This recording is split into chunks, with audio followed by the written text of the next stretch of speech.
Il y a plusieurs options. Il y a plusieurs options, mais il n'y en a aucune qui fonctionne vraiment, en fait. La première, c'est le serrage de vis. L'usine de Lordstown était le fleuron technologique de General Motors, des chaînes automatisées en grande partie. On en voit, au début des années 70, une équipe managériale de choc, qui a été décrite comme du management paramilitaire. On sac, on vire les gens, on accélère les cadences, on passe de 60 voitures par heure à quasiment le double. La chaîne coule, c'est-à-dire les ouvriers ne peuvent plus suivre le rythme, physiquement c'est très difficile. Ils sabotent, ou du moins la direction dit que c'est du sabotage, et le cycle de serrage de vis et de répression se poursuit. La réaction, c'est ce qu'on a appelé à l'époque un Woodstock industriel, une grève sauvage à Lordstown qui est la plus dure et la plus longue de l'histoire ouvrière américaine et qui contraint la direction à reculer. Vous voyez le problème. On a, et on le sait, le management le sait très bien, on a un refus de la discipline. On répond à ce refus de la discipline par un resserrement de la discipline. Celle-là même qui était refusée au départ. Resserrement qui produit un passage de l'indocilité ou l'indiscipline ordinaire à la révolte ouverte. On faisait tout ça pourquoi? Pour des gains de productivité. Mais évidemment, vos gains de productivité, sur votre chaîne parfaite, si les travailleurs se mettent en grève, à saboter et à faire des grèves sauvages, eh bien, elle est nulle, voire négative. Où va-t-on si on poursuit dans cette voie? Dans le mur. Il faut faire autre chose. Mais on est divisé.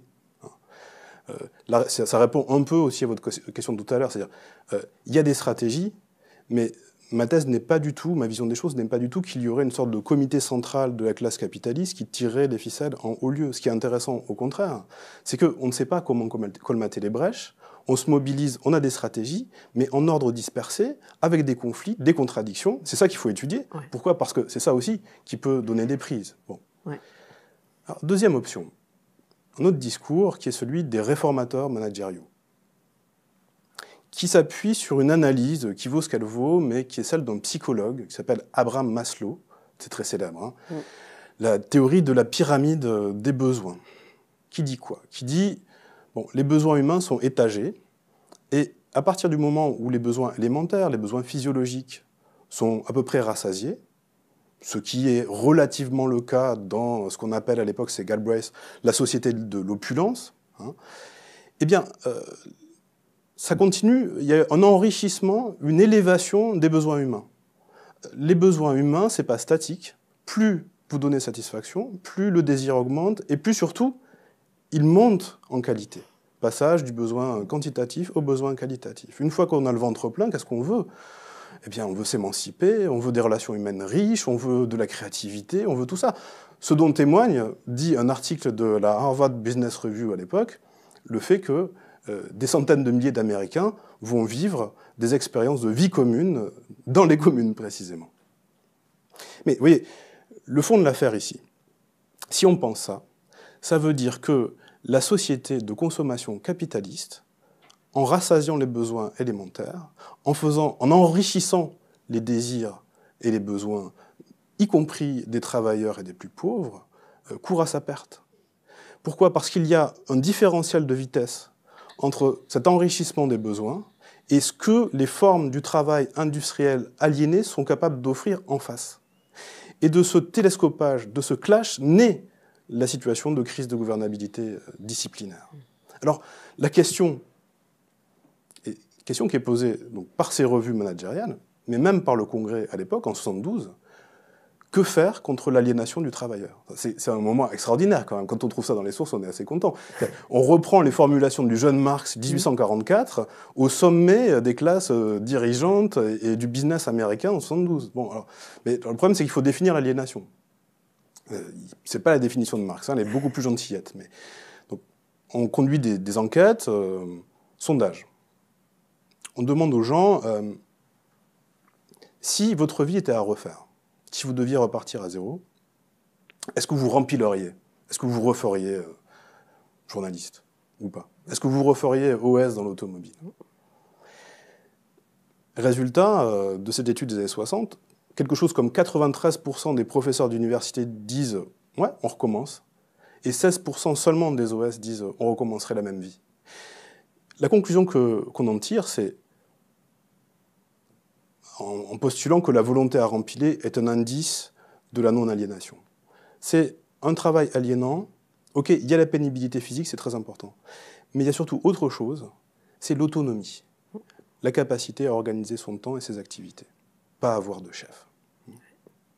D'où la réponse. Comment faire pour neutraliser les indisciplines?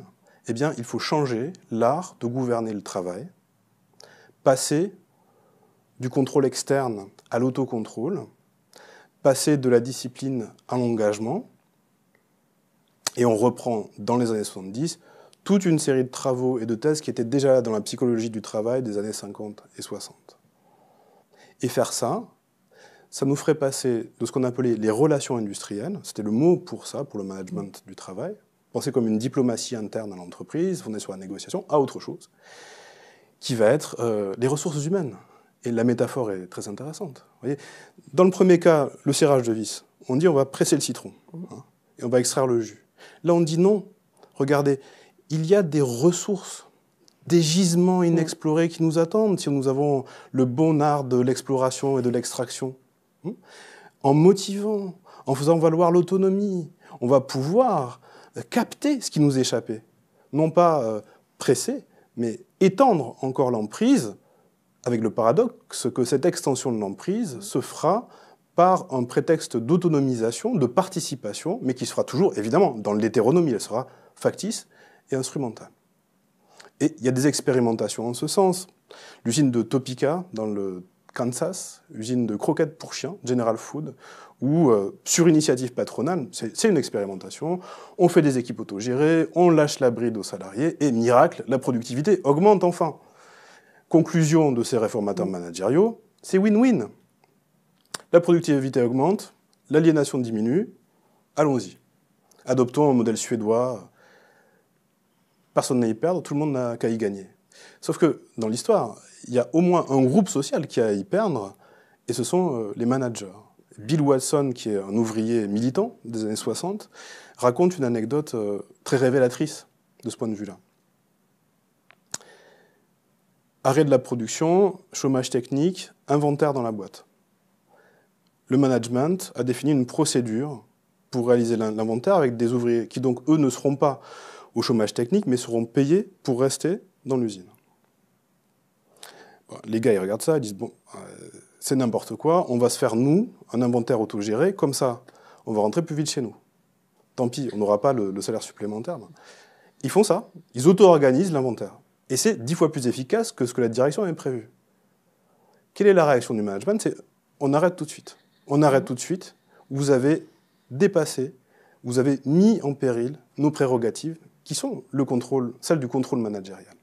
Ça, c'est un petit exemple qui ne vaut pas de démonstration, mais qui est très instructif parce que c'est un exemple dans lequel, à rebours de la pure logique d'efficience économique, c'était beaucoup plus rationnel pour le management de les laisser faire leur truc, repartir chez eux et de les payer moins, que de mettre un coup d'arrêt à l'expérimentation spontanée pour réaffirmer leur autorité. Sauf que ce qui est en jeu, c'est précisément leur autorité. D'où le problème, le second problème. Le serrage de vis, ça produit de la révolte, mais l'ouverture à la participation, même factice, même tactique, si on commence à faire ça, où ça s'arrête? Loup dans la bergerie? Pente glissante? Effet domino possible? Que faire? Il faut une troisième solution. Il faut une troisième solution. Il faut une troisième solution. Alors d'où ça va venir? On bricole dans ces années-là des théories de la révolte. Pourquoi? C'était une surprise finalement. Dans cette société de consommation où, comme le disait Daniel Bell dans les années 60, on avait enfin réussi, croyait-on, à domestiquer le travailleur américain, comment se faisait-il que, malgré tout, l'impensable se produise? Alors, je cite dans le texte une phrase d'un manager de Ford, qui s'appelle Malcolm Denise, qui dit « Bon, on nous dit qu'il y a de l'aliénation au travail. Oui, mais enfin, les parents de ces gens-là, de cette génération, ils acceptaient, ils serraient les dents et voilà quoi. C'est pas plus aliéné aujourd'hui le travail qu'avant. Qu'est-ce qui a changé? Ce qui a changé, c'est que dans ces jeunes générations, on a un trop faible niveau de tolérance à la frustration. Ça, c'est quand même extraordinaire. Et cette phrase-là, si on cherche un peu, elle vient de la psychologie américaine. On a fait dans les années 30 aux États-Unis des expériences sur des jeunes chimpanzés qu'on avait peu frustrés dans leur enfance, dans leur jeune âge, et qui, devenus adultes, manifestaient des colères, avaient des comportements de révolte ou d'indiscipline. Bon, c'est une théorie de l'enfant gâté. Vous voyez, ce qu'on dit, c'est pas que les conditions du travail sont trop dures, c'est que la société est trop molle. Il y a une kyrielle de citations de ce genre-là. On dit, le problème, c'est que ils n'ont pas appris à avoir peur. Ils n'ont plus peur. La crise de 29, c'est loin. La mémoire sociale de ce que ça pouvait être qu'une grande récession avec son cortège de catastrophes sociales, la faim, la peur du déclassement, le chaud, c'est derrière nous. On est dans une situation de quasi plein emploi. Et d'ailleurs, je trouve des citations d'ouvriers de Détroit qui disent ils pouvaient nous virer, on s'en fout. De toute façon, on trouve un boulot dans la journée. C'est pas un problème, en fait. Vous voyez, quand la pression extérieure sur le marché du travail décroît, alors la propension à se soumettre à une discipline interne au-dedans, dans l'entreprise, elle-même a du plomb dans l'aile. Et du coup, la question, ça va devenir, c'est très simple, comment restaurer la peur ? Comment rétablir un plus haut niveau de tolérance à la frustration? Ça va passer par une stratégie, elle aussi théorisée, de retour à des sociétés de l'insécurité sociale et économique.